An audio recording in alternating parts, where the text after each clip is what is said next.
It was the summer of 1992, and Mark and Lisa were filled with excitement. They had been planning this getaway for months, carefully selecting a secluded beach house on the quiet shores of Cape Cod. The house was a quaint, weathered structure with whitewashed walls and a wraparound porch that overlooked the Atlantic. To them, it seemed like the perfect escape from the stress of daily life, a place where they could relax, laugh, and rekindle the spark in their relationship. The air was salty and crisp, carrying the scent of the ocean, and the sound of waves crashing against the shore made everything feel dreamlike. From the moment they arrived, the couple was enchanted. Lisa ran her fingers along the wooden railing of the porch, watching seagulls dive into the water, while Mark unloaded their luggage, whistling a tune. Inside, the house was rustic but charming, with creaking floors and large windows that let in the sunlight. They unpacked carefully, each room reflecting their personalities, Mark's love for books and Lisa's obsession with seashells and coastal decor. There was an undeniable feeling that the house was welcoming them, embracing them as if it had been waiting for them all along. That first evening, they walked along the shoreline, hand in hand, feeling the sand shift beneath their feet. The sun was setting in brilliant streaks of orange and pink, and the horizon seemed endless. They laughed about old memories, shared dreams for the future, and collected small seashells as souvenirs. For them, it was the perfect moment of escape, away from work, family obligations, and the pressures of city life. It felt like their own private paradise, a place where nothing could touch them. Neighbors nearby watched them curiously, noticing how inseparable the couple seemed. To outsiders, Mark and Lisa looked like the embodiment of happiness, the kind of people who belonged in a magazine spread about idyllic beach vacations. Yet, beneath the surface, there were tiny hints of unease. Lisa would occasionally glance toward the horizon with a frown, as if sensing something in the distance. Mark, ever the optimist, brushed it off with a smile and a joke, trying to keep the mood light. But those fleeting moments of tension were subtle, easily overlooked in the bright summer days. As night fell, they returned to the beach house, the sound of the waves growing louder against the darkening shore. They lit a small fireplace inside, poured wine, and listened to the wind rustling through the nearby trees. Everything seemed perfect, yet a faint chill lingered in the air, an unexplainable feeling that made the hair on the back of their necks stand on end. Little did they know, this sense of unease would soon turn into something far more sinister, a creeping shadow that would cast a dark mark over their idyllic vacation and change the course of their lives forever. From the very beginning, locals seemed hesitant to talk about the beach house. Some of them exchanged nervous glances when Mark and Lisa asked about the area, muttering vague warnings about past incidents that had taken place decades ago. One elderly neighbor mentioned that the house had stood empty for years, and some who stayed there never seemed quite the same afterward. Lisa listened quietly, her curiosity piqued but tinged with unease. Mark, as usual, laughed it off, assuring her that small-town superstitions rarely held any truth. Yet deep down, Lisa felt a shiver run down her spine as they walked past the creaking fences and weathered dunes. On the second night, the weather began to shift unexpectedly. Dark clouds rolled in faster than predicted, swallowing the stars and casting the beach in a cold, eerie darkness. Thunder rumbled in the distance, and a wind whipped through the trees surrounding the property, making the branches groan like the cries of unseen creatures. Lisa could hear the waves crashing more violently than usual, as if the ocean itself was warning them. She clutched Mark's arm tightly, but he reassured her with a confident smile, joking about how dramatic the Cape Cod weather could be. Despite his calm tone, even he couldn't deny the strange energy in the air. Later that night, as the couple prepared for bed, a faint, almost imperceptible sound echoed from the dunes outside. At first, they thought it was the wind, but the more they listened, the more distinct it became, a soft, deliberate footstep crunching on the sand, then another, and another. Lisa's heart raced. She pressed herself against Mark, whispering that she was scared. He peered out the window but saw nothing, only the mist rolling off the ocean and the shadowy outlines of the sand dunes. He tried to convince her it was nothing, yet even he couldn't shake the sense that someone, or something, was out there, watching. The following day, Mark and Lisa tried to shake off the unease with a walk along the beach. As they strolled, they noticed odd signs that seemed out of place, driftwood arranged unnaturally, footprints that appeared and disappeared, and discarded objects that weren't theirs. A seagull landed nearby, staring at them for what felt like an eternity, its beady eyes unnervingly intelligent. Lisa shivered again and whispered that the house and the beach were different than any place they'd ever been, as if the land itself was alive and aware of their presence. Mark tried to redirect her attention to the scenic views and the sound of the waves, but an unspoken tension hung between them, growing heavier with each passing hour. That night, the storm returned with a vengeance. Lightning split the sky, illuminating the house in brief, violent flashes. The wind howled through the cracks in the old windows, and shadows danced across the walls in shapes that made Lisa's stomach twist with fear. They huddled together in the living room, the old fireplace barely providing warmth against the growing chill. Then, without warning, a loud banging echoed from the roof, followed by the sound of something scraping along the porch. The couple froze, their breaths shallow. Mark wanted to investigate, but Lisa held him back, whispering that whatever it wasn't human. And in that moment, the perfect vacation began to crack, the first hints of a dark, unseen presence creeping into their lives. The last confirmed sighting of Mark and Lisa came early on a gray, fog-soaked morning. A neighbor named Carol Whitmore, who lived 2 houses down, told police she saw the couple walking along the shoreline just after sunrise. The fog was thick that day, the kind that swallows the horizon and blurs the line between sea and sky. Carol said they looked calm, even happy. Mark had his hands in his jacket pockets, and Lisa was barefoot, letting the cold Atlantic water wash over her feet. There was nothing unusual about their behavior, except for one detail Carol could never forget. She swore the couple wasn't walking alone. When investigators pressed her for clarification, Carol hesitated. She explained that through the fog, she could see what appeared to be a third shadow trailing a few feet behind them. It didn't move like the others. It seemed to pause when they paused, drift when they drifted. At first, she assumed it was just a trick of the mist, the human brain trying to fill in shapes where none existed. But the longer she watched from her kitchen window, the more certain she became that someone, or something, was following them at a distance. Then, as the fog thickened, all 3 figures blurred together and vanished from sight. Around 9:30 that same morning, a local fisherman named Ray Collins reported hearing what he described as a sharp, distant cry coming from the direction of the dunes. He couldn't make out whether it was a man or a woman. It was brief, cut off abruptly, like a radio losing signal. Ray initially dismissed it as the call of a seabird, until he noticed something else. The usual sounds of the beach, gulls, wind, water, had gone eerily silent. For nearly a full minute, the shoreline felt unnaturally still. Then the noise returned all at once, chaotic and loud, as if nothing had happened. By noon, concern began to grow. Mark and Lisa's car was still parked outside the beach house. The front door was slightly ajar, gently tapping against the frame in the wind. Inside, nothing appeared ransacked. A half-finished cup of coffee sat on the kitchen counter. A beach towel lay crumpled near the back door, still damp. Their wallets were on the dining table. Lisa's wedding ring, which she never removed, was found resting beside the sink. It was as if they had stepped out for a moment, intending to return, but never made it back. Police traced their footprints along the wet sand later that afternoon. The prints led toward the waterline, side by side, perfectly spaced. About 50 yards down the shore, investigators noticed something disturbing. The footprints simply stopped. There were no signs of struggle. No drag marks. No additional footprints leading away. Just an empty stretch of untouched sand beyond that point. The tide had not yet risen high enough to erase them. It was as though Mark and Lisa had walked straight into thin air, swallowed whole by the fog, leaving behind nothing but questions and a shoreline that refused to explain what it had witnessed. Within hours of discovering the abandoned beach house, local authorities sealed off the property. Patrol cars lined the narrow coastal road, their red and blue lights flashing against the gray Atlantic sky. Detectives from Barnstable County arrived shortly after, treating the disappearance as a potential abduction. The fog still lingered over the shoreline as officers carefully photographed the footprints that ended without explanation. Yellow tape fluttered violently in the ocean wind, creating a sharp contrast against the peaceful beach town that had suddenly become the center of a nightmare. Search teams moved quickly. K-9 units were brought in from neighboring counties, their handlers directing them along the dunes and wooded patches behind the property. The dogs picked up a scent near the back porch but became disoriented closer to the shoreline, circling aimlessly as if the trail had evaporated into the air.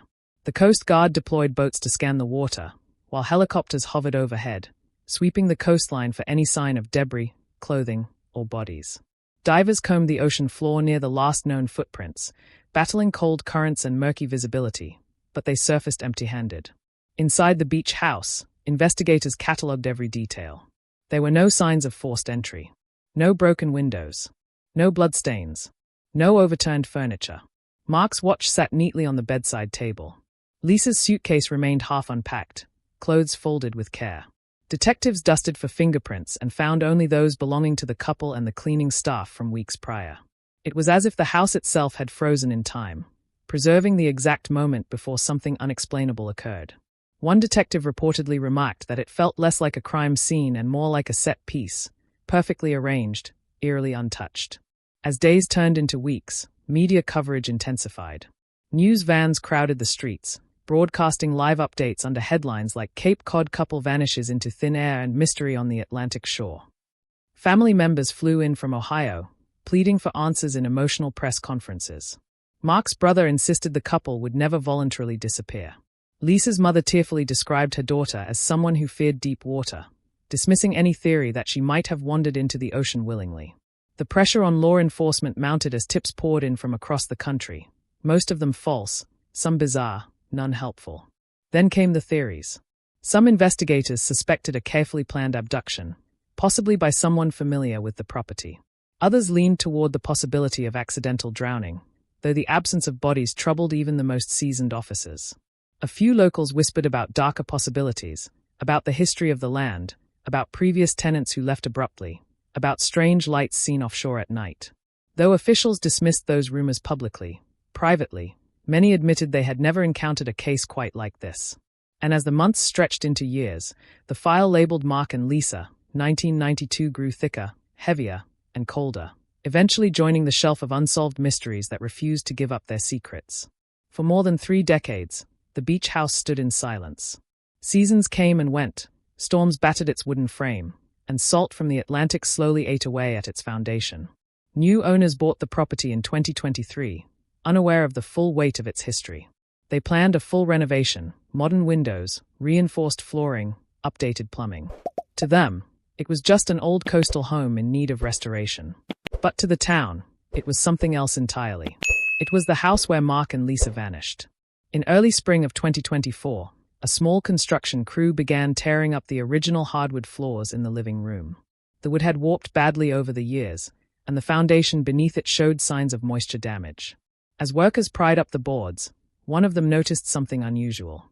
Beneath layers of sand and insulation was a section of flooring that didn't match the rest, newer nails, different wood grain, slightly uneven placement.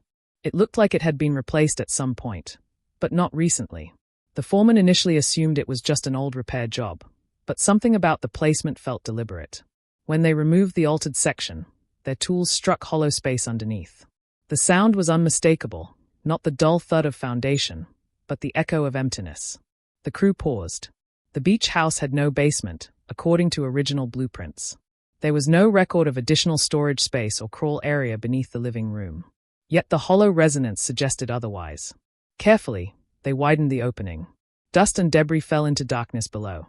And then they saw it, a narrow wooden ladder leading down into a concealed compartment. Police were called immediately. By late afternoon, the property was once again surrounded by flashing patrol lights, just as it had been in 1992.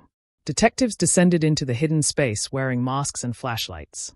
The air inside was thick, stale, and heavy with a metallic scent that no one could quite identify.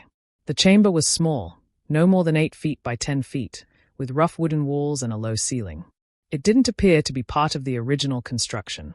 It felt improvised, hidden intentionally. Then the flashlights caught something in the corner. A stack of items, partially covered by a rotting canvas sheet. Investigators moved closer, brushing away decades of dust. What they uncovered stopped everyone in that cramped underground space from breathing for just a moment. Objects that should not have been there. Objects that had no reason to exist beneath that house, unless someone had put them there. And if someone had, that meant the truth about 1992 had never been lost. It had been buried. As investigators carefully removed the decaying canvas sheet, the beam of a flashlight revealed something that made the room feel even smaller, a suitcase. It was faded blue, the kind popular in the early 90s, its surface cracked from decades of trapped moisture. The handle was brittle. A tag still dangled from it, barely legible but unmistakable. It had Mark's last name printed in black ink. For a moment, no one spoke. The air felt heavier, thicker, as if the space itself had been holding its breath for 32 years. Inside the suitcase were clothes neatly folded, jeans, a sweater, a floral summer dress that matched one seen in photographs Lisa's family had provided back in 1992. There were sand particles embedded in the fabric, but the items looked intentionally placed, not discarded in panic. Beneath the clothing sat a small velvet jewelry box. When an officer opened it, Lisa's wedding ring rested inside. The same ring that had supposedly been found near the sink during the original search. Detectives immediately realized something chilling. Either the evidence from 1992 had been staged, or someone had gone back and moved it. Against the far wall stood a small wooden desk, its surface warped but intact. On top of it was a leather-bound journal, water-stained but preserved by the dry pocket of air inside the hidden chamber. The first pages were calm, almost cheerful, descriptions of the beach, the sunsets, the quiet mornings with coffee. But as the entries progressed, the handwriting grew shaky and uneven. Lisa wrote about hearing whispers beneath the floor at night. Mark dismissed it at first, she said, but later admitted he heard them too, faint tapping sounds, like knuckles against wood, coming from somewhere below. In later entries, the tone shifted dramatically. Lisa described waking up to find sand scattered across the bedroom floor, even though the windows were closed. She wrote that Mark had started investigating the living room at night, convinced there was empty space under the house that wasn't on the blueprint. One entry mentioned discovering loose boards near the fireplace. Another described an argument, Mark insisting someone had been inside the house while they slept. The final completed page ended with a sentence that sent chills through every investigator who read it. If you're reading this, then it finally let you see what it did to us. But the most disturbing detail wasn't the journal. It was the walls themselves. Scratched into the wooden panels were markings, deep, frantic grooves that looked like they had been carved by hand. Some resembled tally marks. Others were jagged lines forming shapes no one could immediately interpret.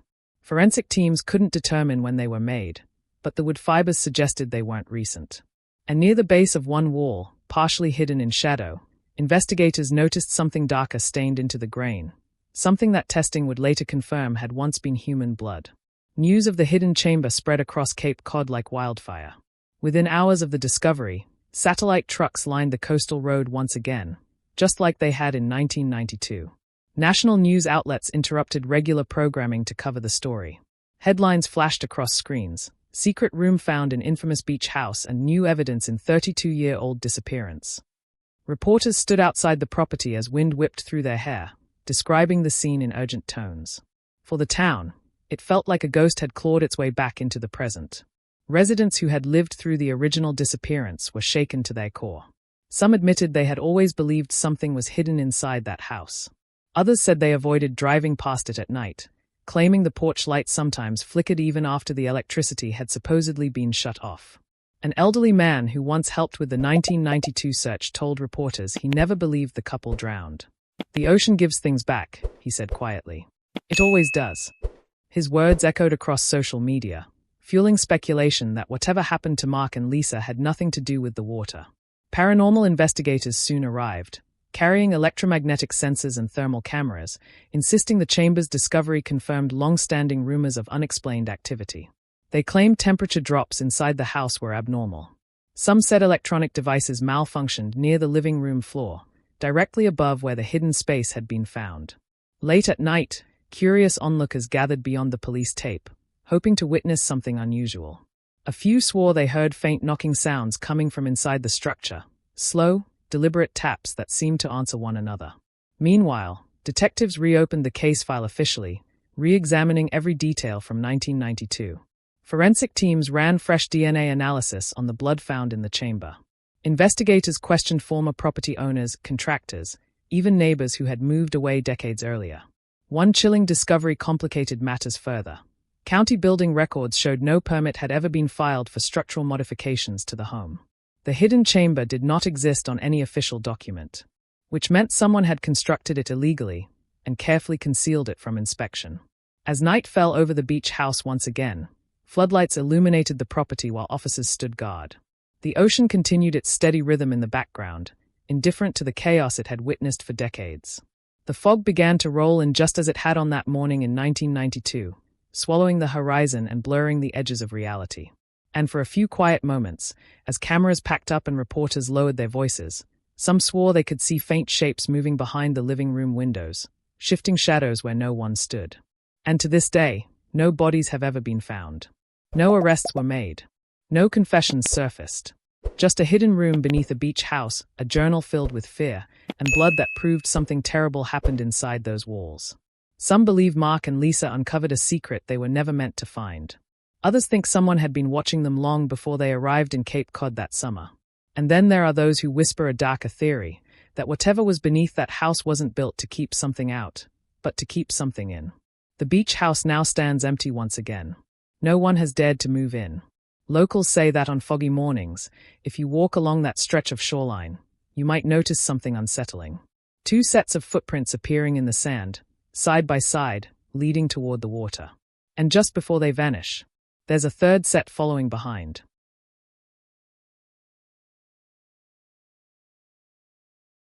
If you liked this video, don't forget to hit that like button, share it with your friends, and drop your thoughts in the comments below. Most importantly, subscribe and hit the bell icon so the next secret finds you first.